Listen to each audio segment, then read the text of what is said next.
नवदा भक्ति में अगला है दास, सख्य और आत्मनिवेदन।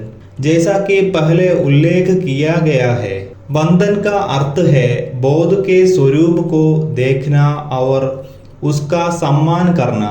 यह समझना कि सब कुछ एक ही सर्वोच्च सत्ता है। उसी प्रकार सख्य का अर्थ है गुरु के साथ सखात्व भाव में चलना, जो ब्रह्म स्वरूप है, और इस वंदन बोध को अपनाकर यह पुष्टि करना कि वह परमात्मा स्वरूप और मैं एक है।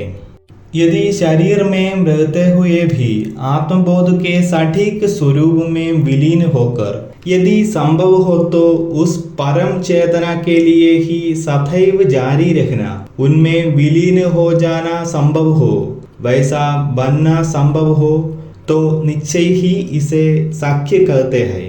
उसी प्रकार सख्य बोध से आत्मधर्म के अनुसार विलीन हो सकता है और दास की तरह ब्रह्म की ओर बढ़ सकता है, क्योंकि यही एकमात्र सत्य है।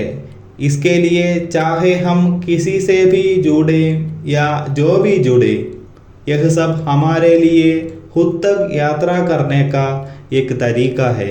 इसके अलावा हम अपनी और यात्रा नहीं कर रहे हैं, हम पहले से ही वहाँ हैं। अब हमें आत्मनिवेदन को जानने की आवश्यकता है। चाहे वह पराभक्ति हो या अपराभक्ति, इन सभी साधना मार्गों में द्वंद्व है। लेकिन जब पराभक्ति के माध्यम से आगे बढ़ते हैं तो इतने बड़े पैमाने पर कोई द्वंद्व नहीं होता है। यहाँ तक कि जब आत्मनिवेदन की बात आती है तो अगर थोड़ा सा भी द्वंद्व होता है तो वह भी गायब हो जाता है। इस प्रकार द्वंद्व भाव बदल जाता है और जीवात्मा और परमात्मा एक हो जाते हैं, और वहाँ कहने को कुछ भी नहीं है। वहाँ गुरु शिष्य भाव भी चला जाता है और एकमात्र परमात्मा भाव बन जाता है।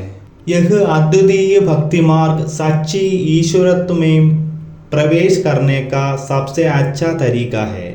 दूसरे शब्दों में उस गुरु में विलीन करने का सटीक तरीका है। गुरु ने कहा कि आगे भी चर्चा जारी रहेगी।